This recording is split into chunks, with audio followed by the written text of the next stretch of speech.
여러분 안녕하십니까? 우리 지역의 현안과 이슈를 살펴보는 시간, 지역 밀착 토크쇼 헬로 이슈 토크입니다. 도민이 자랑스러워하는 더 큰 경기도를 만들기에 노력하는 곳, 바로 경기도의회죠. 경기도의회 더불어민주당은 서민 경제의 보루임을 자처하며 올해 도민들의 더 큰 행복과 더욱더 소통하는 의회를 만들어 나가기 위해 노력하고 있습니다. 자, 그래서 오늘 헬로 이슈 토크에서는 경기도의회 더불어민주당 박근철 원내대표님과 의회 더 새로운 비전과 계획에 대해 이야기 나눠보도록 하겠습니다. 자, 스튜디오에 박근철 대표님 나오셨습니다. 안녕하세요. 네, 안녕하세요. 네, 반갑습니다. 반갑습니다. 자, 바쁘신 일정에 이렇게 초대 응해 주셔서 감사의 말씀 네, 드리겠습니다. 고맙습니다. 자, 먼저 우리 도민들에게 조금 늦은 감이 있지만 새해 인사 한 말씀 네, 부탁드릴게요. 알겠습니다. 전국의 LG 헬로TV 시청자 분들과 그리고 무엇보다도 경기 도민 1380만 도민들에게 인사드립니다. 저는 경기도의회 더불어민주당 당대표고 그리고 전국 광역위원 640명의 대표이기도 한 박근철 의원입니다. 지역은 경기도 의왕입니다.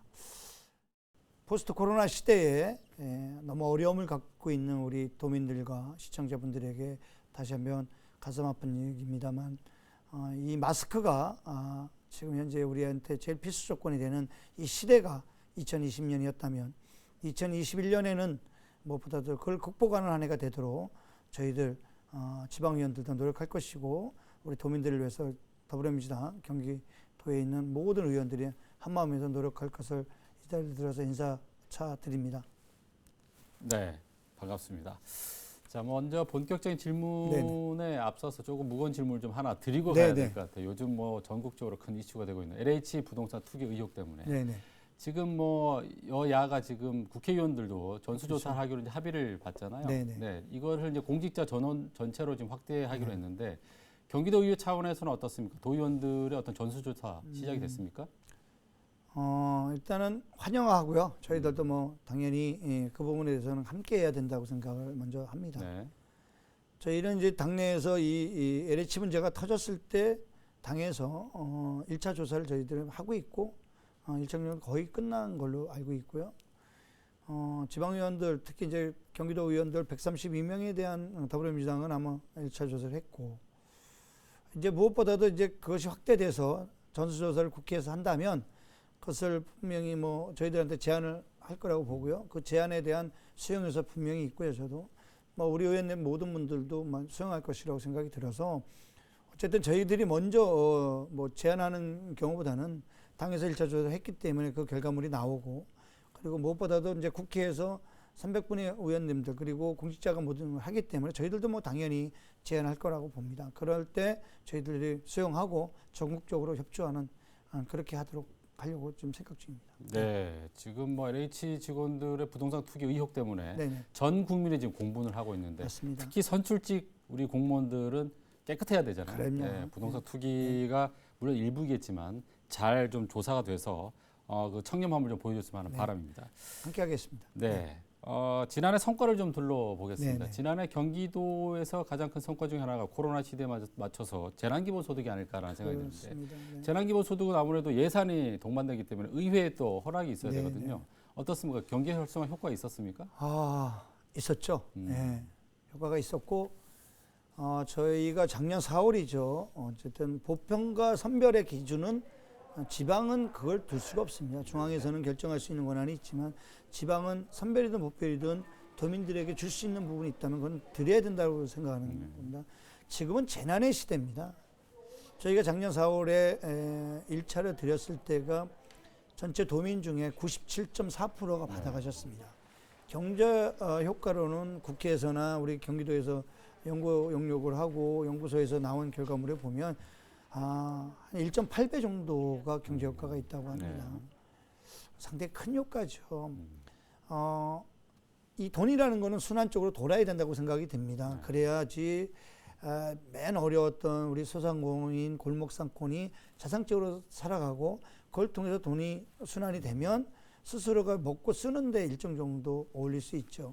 근데 그게 저는 재난기본소득이라는 생각이 듭니다. 그리고 무엇보다도 재난기본소득은 자기 지역에서만 쓸 수 있어요. 그 돈을 묻어줄 수도 없고 다른 지역에서 쓸 수도 없습니다. 그러니까 그 지역에 활성화가 되는 것은 당연하다고 생각이 들고요. 그 97.4%의 일차적인 효과였고 요번에 저희가 이제 제안을 했죠. 이 제안하기 전에 저희가 이제 먼저 사실 제안은 저희들이 했습니다. 경기도의회 더불어민주당이 했고요. 그 한 이유는 2020년 이제 예산을 끝내고 나서 2021년 예산을 정리를 하고 2022년 예산을 담고 나서 저희가 2021년 예산에 대한 전체적인 것을 저희가 예산실이나 정책팀을 불러서 저희가 조사를 했습니다. 그러니까 실질적으로 저희가 지방채를 쓰지 않고 약 한 1조 5천억 정도 이상은 충분히 가능하겠다라고 생각이 들어서 저희가 이재명 지사님한테 제안을 한 거죠.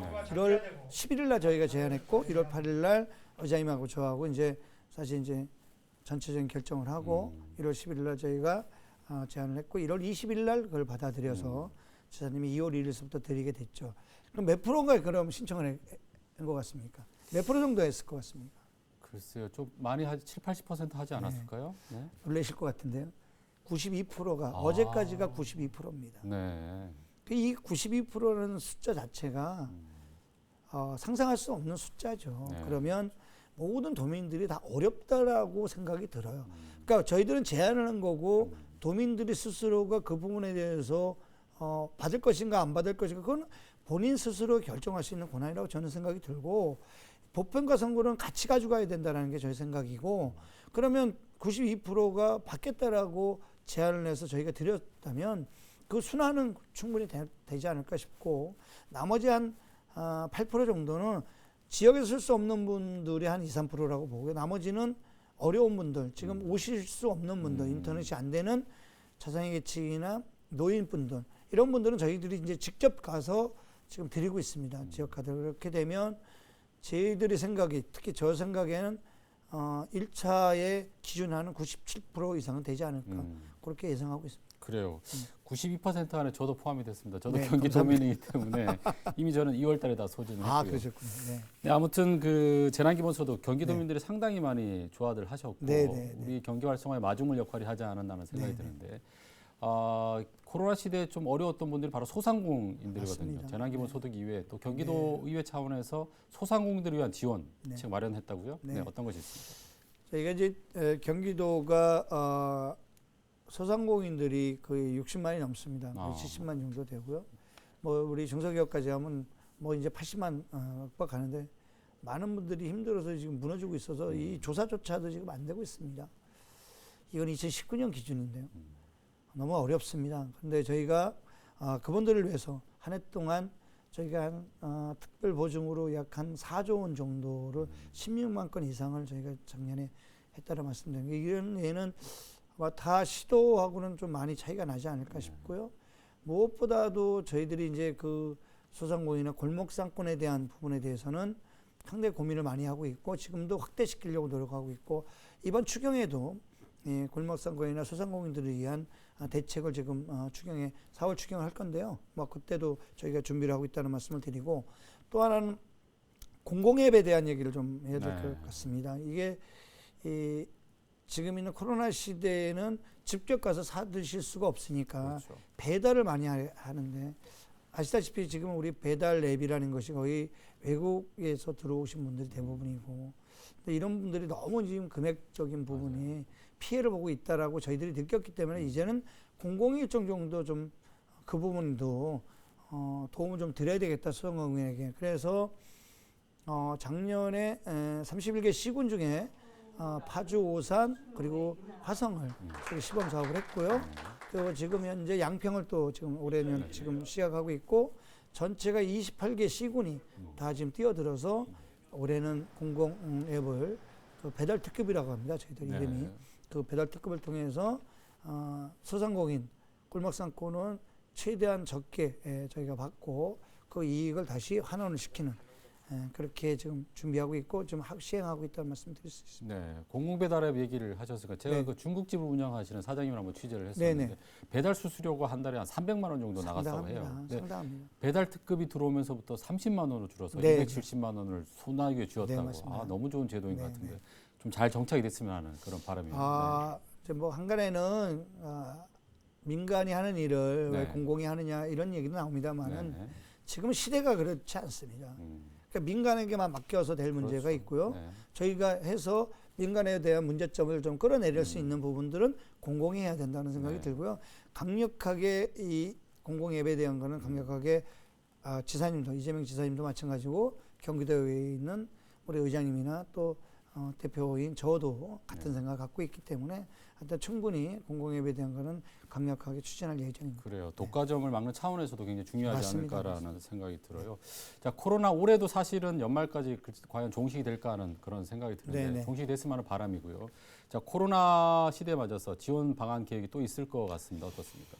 저희들이 뭐 많죠. 사실 이 코로나에 맞는 지원 사업은 뭐 상당히 많죠. 저희 예산 중에 뭐 상당히 많은 걸로 알고 있고 또 그걸 일일이 다 뭐 말씀 못 드리지만 그 중에서 이제 몇 가지 말씀드리면 어쨌든 지역화폐가 활성화된 건 사실이고요. 네. 그 지역화폐에 대한 우리 예산도 올해 한 1,400억 정도 해서 지역화폐가 활성화돼야지만 큰 회사, 대기업에 들어가는 것이 좀 줄고 골목상권이나 지역에서 쓸 수 있는 역할이 더 되고 그걸 통해서 저희가 활성화시킬 부분이 있다는 생각도 들고 이거 골목상권이 지금 막 죽어가고 있는데 이 부분에 대한 공동체 사업에도 저희가 좀 약 한 80억 이상을 지원할 예정이고 무엇보다도 전통시장이 지금 어렵잖아요. 그렇죠. 네. 그래서 전통시장의 어려움이 이제 몇 가지가 있는데 하나는 전통시장을 가면 찾을 데가 없습니다. 맞습니다. 그래서 네. 이 주차장의 확보가 무엇보다 중요하고요. 그다음에 가게 되면 비가 맞고 뭐 햇빛이 와도 그런 부분들 차단할 수 있는 부분들 아주 기본적인 자동차가 안 다니는 골목시장 그리고 무엇보다도 가름막이 쳐져 있는 골목시장 주차할 수 있는 골목시장 그래서 많은 부분들이 대기업의 마트를 안 가더라도 네. 충분히 골목상권에서도 그런 작은 것까지도 먹고 보고 살 수 있는 그런 분위기를 좀 만드는 것이 저희들의 역할이라고 볼 수 있습니다. 네, 요즘 어떤 전통시장 뭐 카트도 네, 등장했던 요즘 있습니다. 굉장히 네. 편리해진 것 같은데 네. 전통시장이 좀 많이 활성화됐으면 하는 바람이 있고요. 네네. 뭐 거기에 대한 정책도 계속 내시를 그렇게 바라겠습니다. 하겠습니다. 지난 한 해 뭐 여러 가지 활동을 많이 하셨는데 네네. 아무래도 코로나 시대 때문에 조금 좀 경직된 그런 의정 네. 활동이 하지 않았나 생각이 드는데 그렇죠. 여러 가지 되돌아보면 조금 자부심을 느꼈던 활동도 있을 것 같고 좀 네. 아쉬운 점도 있을 것 같은데 좀 하나씩 네. 꼽아주시죠. 우리 제가 질문 하나 해도 될까요? 네, 하십시오. 네, 지금 어디 사세요? 제가 지금 경기도 파주 운정지구에 살고 있습니다. 그래도 좋습니다. 경기도라는 이름을 집어넣어서 네. 사실 우리가 전 국민이 이렇게 물어보면 서울 분들한테는 어디 사세요 그러면 마포 산다 이렇게 얘기 안 합니다. 서울 산다고 얘기하죠. 근데 경기도의 분들은 난 수원 삽니다. 저는 의왕 삽니다. 의왕이 어디입니까? 그러면 경기도 의왕입니다. 이렇게 얘기할 수 있죠. 그 정도로 저희들의 정체성이 많이 어려웠었죠. 네. 지금은 이재명 지사님이 그런 목소리를 많이 내주시고 저도 그런 목소리를 많이 내고 있는데 경기도에 있는 우리 도민들이 1380만입니다. 네. 서울시 인구의 400만이 많습니다. 그런데도 불구하고 수도권에서 뭔가 보이지 않는 수직에 대한 수평이 아니라 평등하지 않는 부분들이 많다고 저는 생각이 듭니다. 그런 측면에서 경기도의회가 또 경기도와 정체성을 확립하는 데 그런 목소리를 좀 많이 냈다. 네. 작년 한 해. 그 첫 번째가 기본소득에 대한 문제고 두 번째가 우리가 코로나 시대의 초창기의 방역에 대한 부분은 경기도의 목소리, 경기도의 역할, 그것이 어떻게 보면 전국에서의 주도권을 끌고 가고 그렇게 해서 시도도 따라오고 중앙정부도 따라오지 않았나. 그런 측면에서는 이제 저희들이 좀 뭔가 좀 한 일이라고 얘기하면 이제 도민들의 정체성에 대한 확립이 아닌가 싶고 또 당 정책에 대한 사업도 저희가 좀 많은 부분들을 만들어가고 있는데 근데 이제 아쉬운 점은 이 코로나 시대에 현장에 갈 수 없고 그렇죠. 도민들을 많이 만나서 그 설명과 우리들이 할 일 그리고 원하는 부분들에 대한 이 소통의 창구가 많이 부족했다. 이런 부분들에 대해서는 올해가 조금 많이 잠식이 돼서 현장에 직접 나가서 도민들의 생각도 듣고 그들의 어려운 점, 가려운 점, 삶의 질이 높아질 수 있는 부분들도 우리가 찾아야 되는데 그런 부분들은 뭐 올해 충분히 극복할 수 있다고 생각이 듭니다. 네, 뭐 경기도인의 정체성 말씀하셨는데 네. 제 친구들이 서울에 많이 살거든요. 네네. 지난해 기본소득이 이제 2번 나왔고 네네. 올해도 나왔지만 네. 재난기본소득을 받았을 때 부러움은 서울 사람들이 경기도에 너무너무 부러워합니다. 네, 저희 거기에는 자부심 많이 느끼고요. 아무튼 앞으로 재난기본소득 네. 추가적으로 더 기대해도 될까 모르겠습니다. 네. 지난해 12월로 기억을 합니다만 지방자치법 개정안이 이제 32년 만에 국회를 통과했어요. 네. 지방의회 위상이 많이 올라갔을 거라고 생각되는데 그런데 맞습니다. 조금 또 아쉬운 부분도 있었을 거예요. 네, 맞습니다. 자, 앞으로 지방의회 위상을 높이기 위한 여러 가지 활동 있을 것 같은데 어떻습니까? 32년 만에 지방자치법이 바뀌었죠. 저희는 우리나라는 하나의 정부죠. 하나의 정부만 인정하는 시대였고 지방정부라는 개념 자체가 없고 법에서도 없고 모든 단체, 조그만 단체, 시군, 뭐 가맹단체 이런 모든 직능단체도 단체로 구분되어 있습니다. 경기도가 1380만의 지방정부라고 하지만 지방자치단체로 묶여 있습니다. 그래서 하나의 정부로 인해서 전체가 끌려갈 수밖에 없는. 그러니까 위에서부터 하달되면 그게 기초단위까지 그냥 같은 사업을 할 수밖에 없는. 거의 90% 이상을 중앙정부가 가져가는 그런 시대였죠. 그러니까 우리 문재인 대통령이 오시고 나서 연방정부까지 갔으면 좋겠지만 그렇게 못한다면 지방분권, 일정 정도의 권한을 중앙에서 지방으로 이양시켜야 되겠다. 이제는 지방정부 시대가 됐고 지방정부가 스스로가 세계를 갖고 싸워야 되는 시대가 왔다라는 것에 동조하셔서 그걸 끌고 가셔서 이번에 지방자치법이 저는 바뀌었다고 생각이 됩니다. 무엇보다도 동조해 주신 모든 국민들 그리고 지방의회 의원들 무엇보다도 국회의원님들의 노력에 의해서 지방자치법이 바뀌었는데 감사하죠. 감사하고 이제 길을 열었으니까. 근데 지방자치법이 바뀌게 되면 지방자치법이 바뀌었을 때 권한을 누가 갖고 하냐? 지방자치단체장. 광역이면 도지사 시장이 갖고 가고 또 기초면 기초단체장이 갖고 가죠. 근데 이게 권한이 커졌는데 그 권한에 뭔가 관리감독, 견제 창구는 의회거든요. 근데 의회 권한은 떨어져요. 의회 기능은 없습니다. 왜 없냐? 지방자치단체장이 모든 권한을 부리기 때문에 의회도 의회에 있는 모든 직원들에 대한 뭐 또 말씀을 드리겠지만 의회의 모든 권한도 결정권자가 지사기 때문에 독립적으로 운영이 돼야 관리 감독이 되고 감시가 되고 견제가 되는데도 불구하고 그런 점이 부족했다. 앞으로는 그 부분에 대해서도 이제 국회가 좀 고민을 해줬으면 좋겠다는 말씀을 드리고 그러면 지방자치법이 뭐가 바뀌냐? 그 중에 이제 의회에 대한 부분만 좀 말씀을 드리면 저희들한테 이제 인사권 독립이 일정 정도 됐습니다. 그리고 예산까지 조직까지는 없더라도 정책 인력이 좀 보조가 되는데 이것도 저희가 조례를 통해서 직접 하는 게 아니라 대통령령에 의해서 행안부가 그런 모든 지침과 규칙을 만들면 거기에 따라갈 수밖에 없는 구조적인 어려움.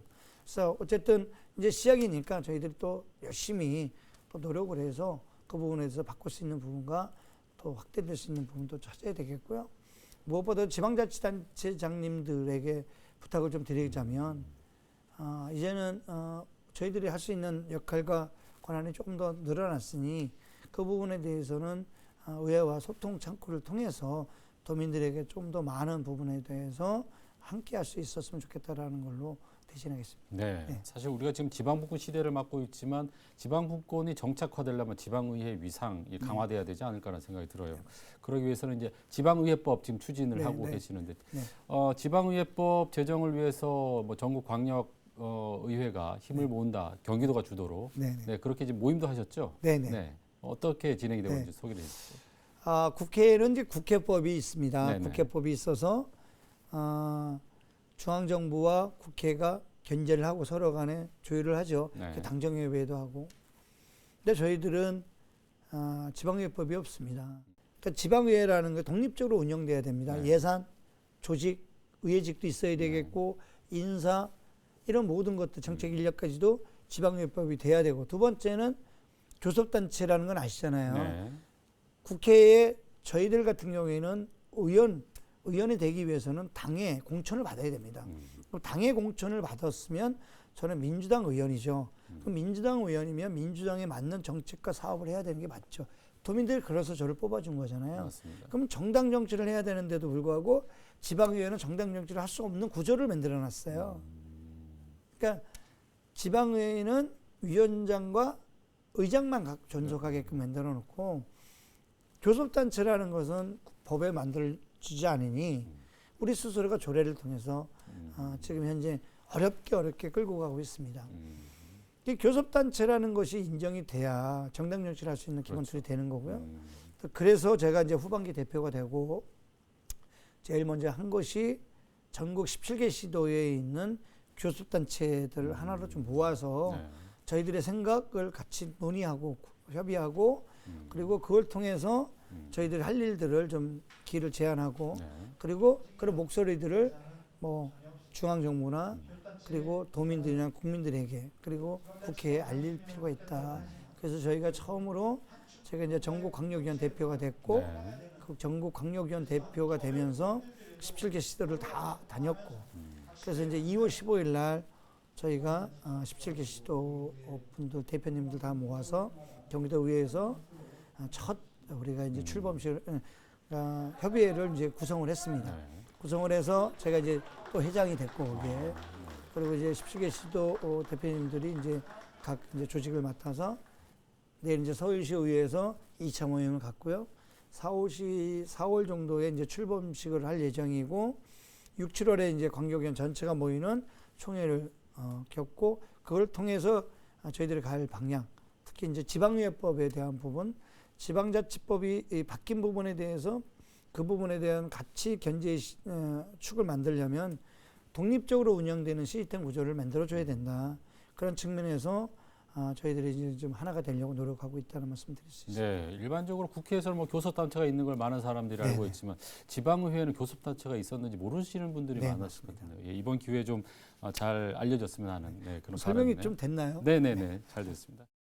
다음 교통 문제를 좀 얘기하도록 하겠습니다. 지금 정부에서 GTX 건설 계획을 발표를 했어요. GTX라는 게 사실은 뭐 수도권, 서울, 인천, 경기 이게 광역 자치단체를 지나가기 때문에 광역 자치단체별로 노선이라든가 뭐 역사라든가 이해관계가 얽혀 있잖아요. 맞습니다. 경기도가 지금 중심으로 해서 추진하고 있다는 얘기 들었습니다. 어떤 계획을 갖고 계시나요? 이게 이제 GTX가 뭐냐면 지금 수도권, 그러니까 서울을 중심으로 가지 수도권이라는 개념을 갖지는 않죠. 그러니까 수도권이라는 건 서울의 중심이 됐기 때문에 수도권이라는 개념을 갖는 건데 이 서울을 중심으로 뺀, 그러니까 지하를 뚫어서 북부, 경기 북부와 남부를 잇는 그 동과 서를 잇는 이런 부분들이 사실은 이 GTX라고 보시면 되고요.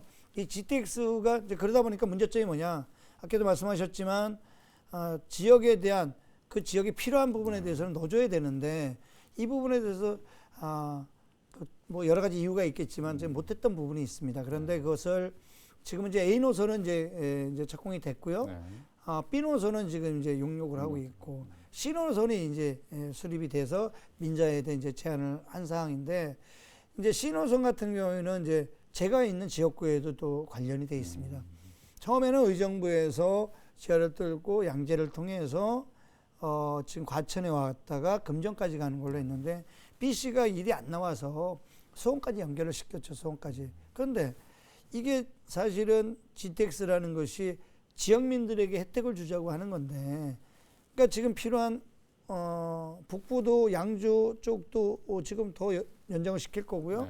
남부 같은 경우에도 민자가 들어왔을 때 사실 그분들의 입장에서는 이익이 조금이라도 남아야 되죠. 또 하나는 공공성을 봤을 때는 지역별로 천차가 없어야 되고 다 혜택을 봐야 되는 부분인데 지금 있는 지역 갖고는 안 된다. 그래서 남부 같은 경우에는 뭐 인덕원이 있는 안양, 의왕, 그리고 화성, 평택 여기까지 다 지금 오산까지 그리고 또 한 측면에서는 뭐 시흥과 안산까지도 그건 난 충분히 좀 연결을 시켜줘야 된다는 생각이 듭니다. 이런 부분들에 대해 경기도의 입장을 국토부에 제안을 했고 그리고 무엇보다도 민자들도 충분히 그 부분에 대해서는 고려하지 않을까 싶어서 이 시노선은 도민들에게 혜택 줄 수 있는 부분이 돼야 되지 한 측면에만 갖고 가면 안 된다는 게 이제 저희들의 생각입니다. 네. 최근에 그 일산대교 문제가 또 여론에 많이 네. 저도 가끔 뭐 이 대교를 이용하는데 이용할 때마다 좀 비싸다는 생각이 좀 들었거든요. 네, 민자도로의 뭐 요금이 비싸다는 건 어제 오늘 일이 아닌데 여기에 대한 개선책을 의회 차원에서 지금 마련하기로 했다고 들었습니다. 얘기 좀 해주시죠. 저희가 지금 이제 민자도로가 3개가 있습니다. 첫 번째 아까 말씀하신 일산대교가 네. 있고요. 두 번째는 시흥에서 인천으로 가면 경인 제3 고속도로가 있고요. 세 번째는 이제 제 지역구가 있는 서수원에서 의양간 고속도로가 있습니다. 아마 타보셨을 겁니다. 가천으로 가는. 네네. 국가가 재정적으로 어렵다 보니까 민자를 많이 끌어들였죠. 네. 그런 부분들에 대해서 충분히 이해를 저는 하지만 SOC 사업이 그렇다는 겁니다. 네. 그러면 SOC 사업을 그러다 보니까 이제 민자가 들어왔는데 이게 민자가 들어오다 보니까 모든 걸 민자가 하는 부분까지 그냥 놔둬버린 거예요. 민자가 할 게 있고 민자가 하지 말아야 될 게 있는데 그것이 구분이 없이 경기도는 세 개를 다 민자가 했다라는 부분입니다. 근데 그것이 지금은 10년 지나고 나다 보니까 1,700억밖에 안 들어간 일산대교가 도비를 300억 이상을 줬는데도 불구하고 그것을 1,400밖에 안 된 돈을 끝나고 30년 동안 그것을 유지할 수 있게끔 만들어준 거예요. 그러니까 지금 아까 말씀하신 대로 27개의 서울시에 있는 다리가 있는데 그중에 딱 한 다리가 돈을 받습니다. 여기만 받습니다. 두 번째는 그러면 그 30년 동안 받을 정도의 가치가 있는가? 그 부분은 지금 좀 고민해야 되고 세 번째는 경기도민들 그 지역에 있는 분들만 피해를 보고 있다는 겁니다. 그게 저희는 김포에 그리고 아시아 고향 파주 분들이 제일 많이 피해를 봅니다. 그럼 도민들이 세금을 더 많이 내고 있죠. 그거에 대한 보상이 전혀 없습니다. 이런 부분들에 대한 문제점을 이제는 좀 한번 바꿔야 되겠다. 이것이 거기뿐만 아니라 경인 제산고속도로 그리고 서서원고속도로 마찬가지다. 민자고속도로에 대한 부분들을 한 번쯤 우리가 이제는 30년씩 줬습니다. 서서원만 29년을 줬는데 이 부분에 대해서는 한번 좀 거래막을 칠 필요가 있고 지금 뭐 아시다시피 국민연금이 너무 많은 돈을 가져가고 있습니다. 지금까지 2천억을 넘게 가져갔어요. 그러면 우리가 1,700억밖에 안 되는데 전체가 좀 1조가 넘는 돈이 지금 빠져나가고 있고 앞으로도 20년 동안 그 이상이 빠져나간다면 그건 그 피해를 누가 봅니까? 도민들이 보죠. 그래서 이런 부분들은 좀 저희들 고민을 하고 있고 TF팀을 만들어서 정책조정회의를 통해서 실무팀을 만들고 그걸 통해서 이제 저희가 좀 끌고 나가려고 합니다. 네. 특위도 지금 구성 중입니다. 예, 네. 알겠습니다. 자, 우리 그 코로나 시대에 공공병원의 중요성이 굉장히 네. 부각이 네. 되고 있어요. 도내도 지금 9곳의 공공병원이 있죠. 네. 앞으로 뭐 추가 설립 계획이라든가 뭐 네. 그런 것들이 있나요? 어떻습니까? 전국적으로 인구수 대비해서 저희들이 상당히 낮습니다. 공공병원 네. 역할과 그 기능이. 네. 저희가 의료원이 지금 6개가 있습니다. 의료원이 여기 6개가 있고 시군에 있는 공공병원이 몇 개가 있는데 그거 갖고는 이 코로나 시대에는 이제 극복할 수가 없다. 공공성이 일정 정도 담보가 돼야 되고 민간에게만 이걸 맡길 수가 없다라는 생각이 듭니다. 저희들이 경기도에 의료원이 6개가 있지만 이 6개가 크지 않은 작은 병원들로 존속되어 있다 보니까 이 코로나 시대에는 한계가 있다라는 생각이 들어서 경기도민들이 좀 혜택을 볼 수 있는 공공성이 큰 여러 가지 측면의 병원들이 잠재돼야 되고 그리고 큰 병원을 좀 종합병원을 만들어서 이 코로나 시대는 앞으로 있어야 될 어려운 시대에 극복할 수 있는 부분을 저희 스스로가 좀 찾아야 되겠다는 생각이 들어서 이 부분에 대해서는 강력하게 좀 저희가 제안한 바입니다. 네. 자, 마지막으로 우리 경기도민께 당부의 말씀. 네. 오늘 얘기가 경기도의회 모든 132명의 더불어민주당 의원들의 목소리가 됐는지는 모르겠습니다. 올해 헬로TV 모든 신청자 여러분들에게 다시 한번 이 자리를 빌어서 감사의 말씀을 드리고 2021년에는 꼭 코로나가 준식될 수 있도록 저희 지방의회에서도 그 역할을 하도록 노력하겠고 또 한번 불러주시면 자세하게 경기도의회가 어떤 역할을 하고 있고 경기도가 어떤 일을 하고 있는지 또 한번 기회가 된다면 찾아뵙도록 하겠습니다. 다시 한번 감사드립니다. 고맙습니다. 네, 오랜 시간 동안 너무 말씀 잘 들었고요. 앞으로 계획하고 계시는 일 잘 진행되시고 네. 코로나 시대 건강 유의하시기 바랍니다. 기회가 되면 다시 한번 모시겠습니다. 네, 고맙습니다. 네.